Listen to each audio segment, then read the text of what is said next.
Right, so this is part two of the decorating for Easter. Part one, I got lots of those polystyrene eggs and I showed you three different things to do with them. And now I'm going to show you how I use them in my Easter decor. So let's follow on, and the first thing I'm going to do is a tier tray. So I've done a tier tray video before, but what I like to do with my tier tray is I like to put it on a banding wheel, a pottery banding wheel with a chopping board on top of it, so that I can spin it round and see it from all angles. I think it's a really helpful way of knowing that you've got, it's all nice and you've got it all sorted out. Second thing I do with my tier trays, which most people don't do, is I put a great big weight in mine. I have two boisterous 14-year-old twins who manage to knock these things off tables and all sorts of things, so I weight it down so that it doesn't it can't be knocked over as easily, because I have actually had that. Now, I don't know if anybody's seen them. I got this last year and I used them as table runners.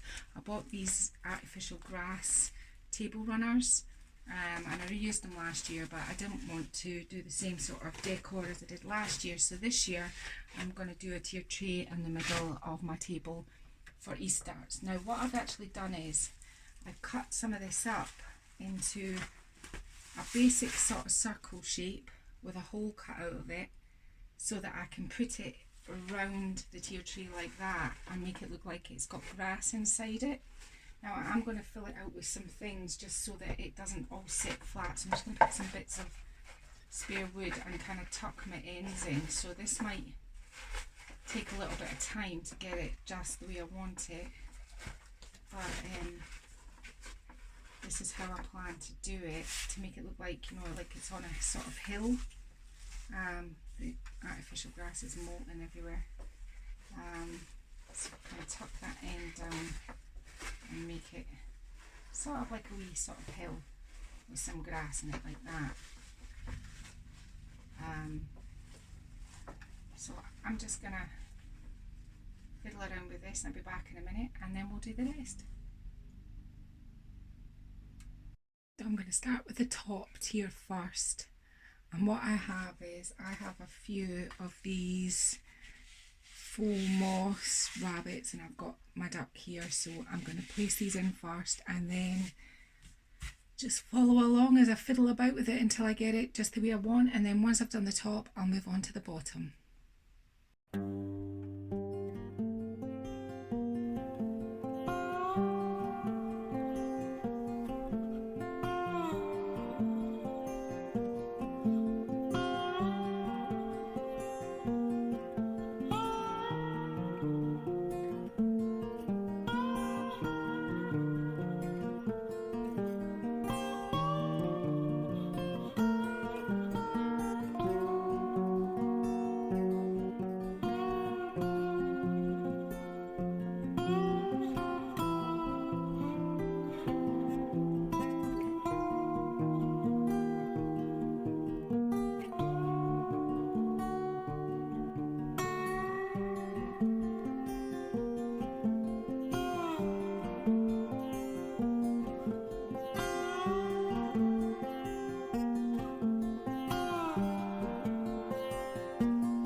So this was a can that I made last year. It was a watering can and I gave it a rusty paint finish and put a decal on it saying canned carrots. And these carrots, I just got some bits of fabric and I kind of like wrapped it around in a sort of carrot shape, stuffing them out. I painted them brown, stippled them over with orange, filled them with some padding, tied some rustic twine on top and just some greenery off some artificial flowers I chucked in the top. So these are the carrots that I made last year for the canned carrots.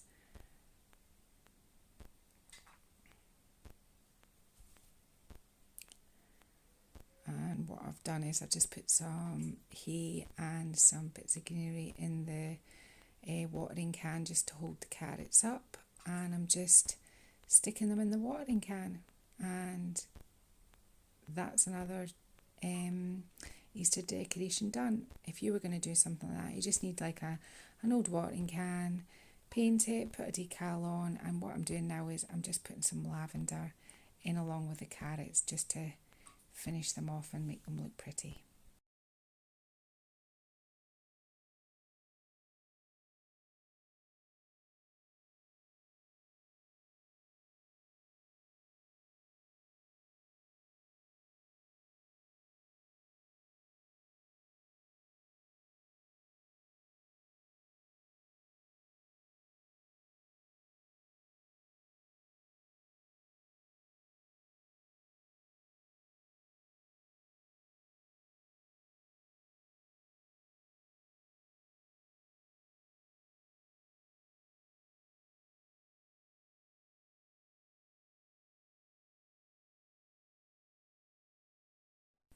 So here's another quick video of one of the shelves in my kitchen. It's just the little mini Easter tree. I've already done a craft video on that if you want to go and find it, and I just thought I'd show you.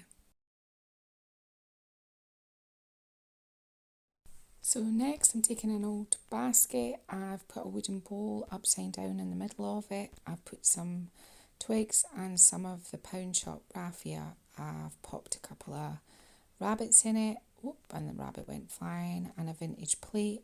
And now what I'm doing in the area between the wooden bowl upside down and the exterior of the basket, I'm just filling it up with lavenders and greenery, and I'm kind of going with a sort of kind of bluish sort of colour with some green, and I put some little daffodils in there. And I'm just filling out all the way around with the flowers. Now I'm filling the centre with eggs, and those decoupaged blue eggs that we did with the polystyrene in part 1. They're all getting scattered around the edges, and a little sign that says Hello Easter, which I'm just trying to find the best positioning for. And that's it for that one. And for this decoration, I'm going to set it as you come in my back door so people can see it when they come in.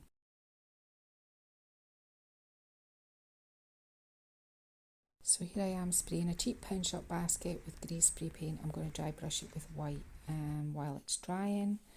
I'll give you a rundown along my mantelpiece. I don't have a lot of room here because it's quite boho, and I've got my Easter basket, my Easter tree down beside my fireplace.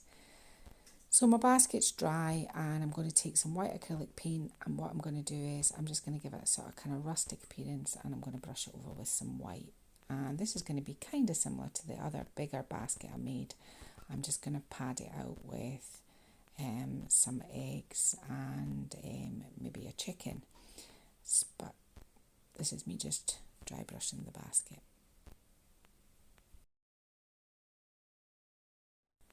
I make sure that I dry brush not just the outside but the inside as well, just so it looks finished, just in case you can see it in it, just to give it a finished look. And although nobody's going to see it, I'll also do the bottom. It's not the best spray paint job ever, but because the basket was so white to begin with, it it's fine. It'll do what I'm looking for it to do. Probably always easier to spray paint baskets as opposed to try and paint them. They can be quite tricky to paint. Now I've just got a piece of, it's actually sort of kind of more wintry, but I'm going to make this work. So it's just a piece of sort of fern garland. It has got some pine cones on it, but I wasn't bothered about that. I thought that looked quite cute. And I've kind of jammed it in the inside the basket, and I'm going to put a little kind of lavender, fake lavender plant in it. And I tried to put the chicken in, but the chicken ended up too low, so I'm getting a glass. I'm upturning it the other way, and I'll jam it round with all the greenery to make sure that it doesn't move. I'm just getting my positioning right. So that's my little chicken. It looks squint, but it's not actually in real life. And I'm seeing what sort of moss and things, if I could want to put them in there. I end up moving that in a minute. I didn't like it there. And now I'm just off camera, just getting more moss to fill up inside my chicken, because I'm going to put some of the other eggs that we did in part 1, the ones with the rabbits on them. So I'm just kind of arranging those so they don't fall back out in the basket. And I fill the bottom of the hen with some little speckled white eggs, and they're all going in there like that. And some more of those rabbit eggs that we decoupaged the other day. I think they've turned out really cute. I'm trying to work out where I can put the rest of them. I want the rabbits to be able to be seen in this wee flower.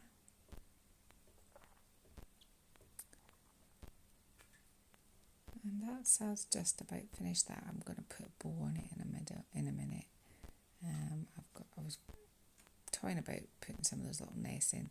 I didn't mind some of them, but then I got a little bit crazy and tried to put them in the lavender, and it looked a bit silly, so I'll pull them back out in a minute.